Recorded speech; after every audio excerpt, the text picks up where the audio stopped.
Hey everybody. So, as it's June and in most parts of the world, especially in North America, it is Pride Month, I was contemplating the idea of sharing a little bit of my coming out story for those that maybe are living with identity and other situations that would be relevant to, and also just as a way to connect and as a way to open up a little bit. So, as most of you know, watching this, I was born in Vancouver and brought up with my parents and my brother. And I knew I was different ever since I was born, really. I mean, I just knew that the way I looked at the world, the way that I saw things, how I felt around other society or people or environments was so almost kind of like an outer body experience in some ways, or at the same time, very introspective, and gave me a lot of time to process and to think about what I want to show up as, or how am I supposed to be, which is something that we always, struggle with, just based on how we are as humans, the human condition, right? So, anyway, I started I never had attraction to women or to the opposite sex, I guess I could say, to the opposite gender. I always identified with the idea of being a cisgendered male and being a gay male. But I think what was I kind of call it like a reverse coming out. And people might wonder, well, what does Hiiro mean by that? It's kind of my way of describing it as I kind of knew who I was, even though I may have not had the right words or thoughts, of course, in development of being a kid and a preteen. But the moment I turned around 11 or 12, I knew that even though I had thoughts before that, even, I knew that I was gay, that I identified as a man, that I loved men, and how men are as themselves. But I didn't know how to quite feel that I belonged to a gay community or the LGBTQIA plus spectrum. And it gave me a feeling of being quite lonely and uncertain of how to share who I was in a way that was authentic to me, and at the same time embrace me when I take away the component of a label such as being gay or sexuality or gender, and especially in the current society that we live in, and of how open and free it can be depending on our culture and where we live or how we're brought up. Of course, there's always exceptions and conditions to that. So, like, I remember when I was about 12, I think. I remember that I was having dreams about guys that I liked, that I knew, or people that were in my class in grade school. And it just kind of developed from there, which seems pretty normal. But because of my nature being so open and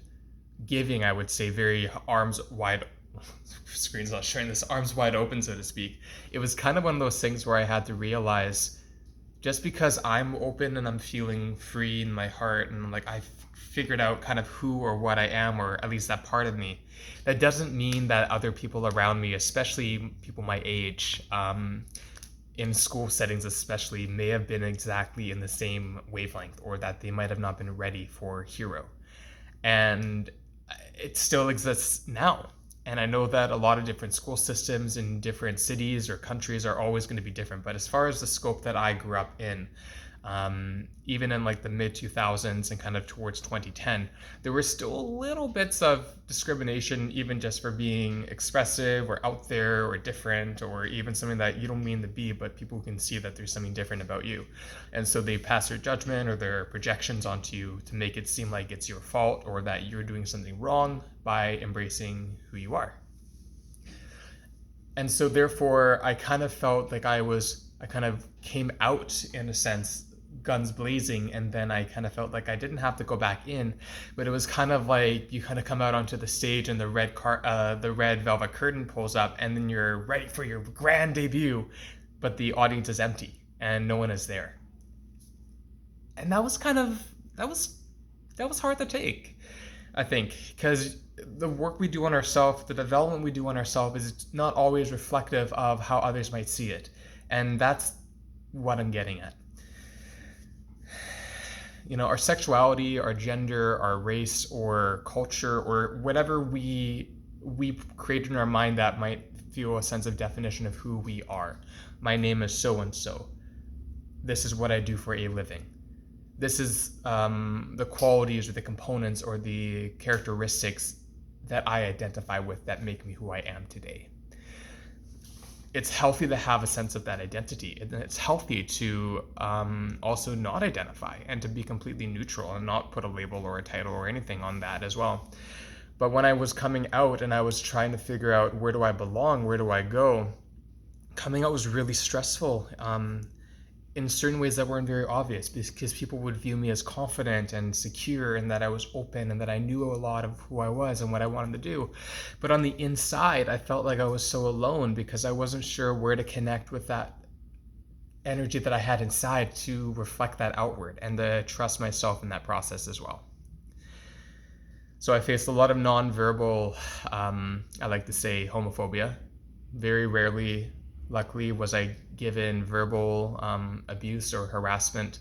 or physical abuse and harassment. However,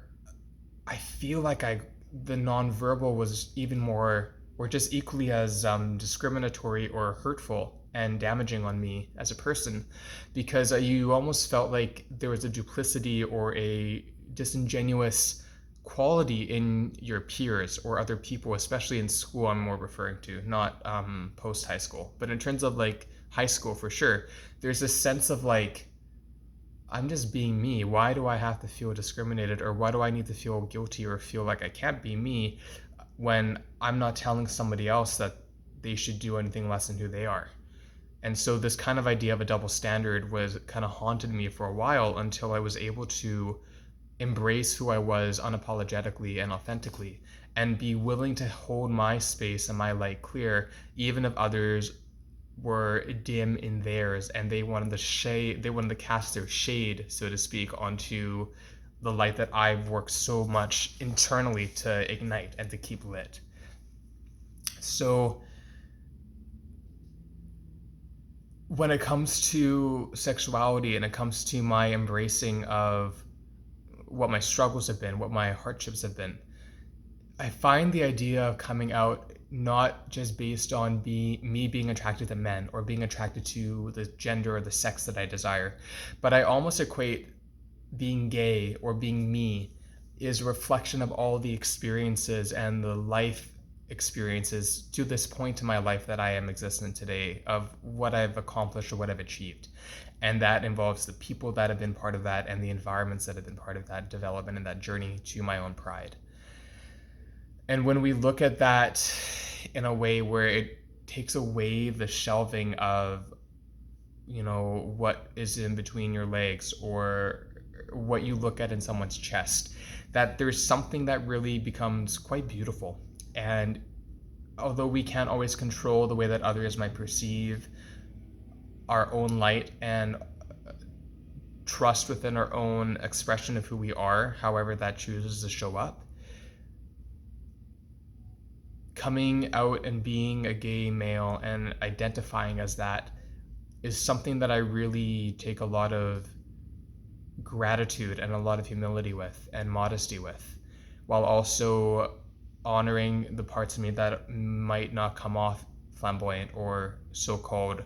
homonormative, I guess would say heteronormative, but like homonormative. And it's taken a while for me to embrace all of who I am without the bells and the whistles, the glitz and the glam, not needing to feel like that, you're on camera, which is kind of irony because I'm on camera recording this right now. But if you're watching this, I'm not here to share my story as a way of why me or anything like that, because we're not alone in the way that our own journeys are developed and how we perceive them. But what I am trying to get across in this little vignette is, if you're watching this or if someone is watching this and you are living and identifying with whoever and whatever it is that you are regardless of the kind of category or sub-label or header or footer, it doesn't matter. Know that you are loved, and that the people that love you the most are the people that are the ones that you truly know that will. We can't control the way that people may perceive us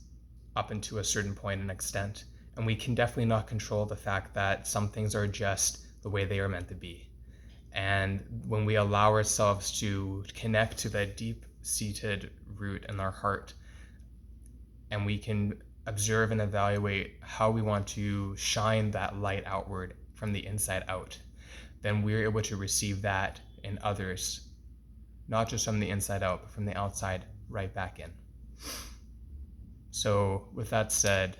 I just wanted to hop on, share a little tidbit here and there, say hello, something that's not related to yoga. And yeah, and this is Candid. This is just from the heart. So have an awesome day, and thanks for listening.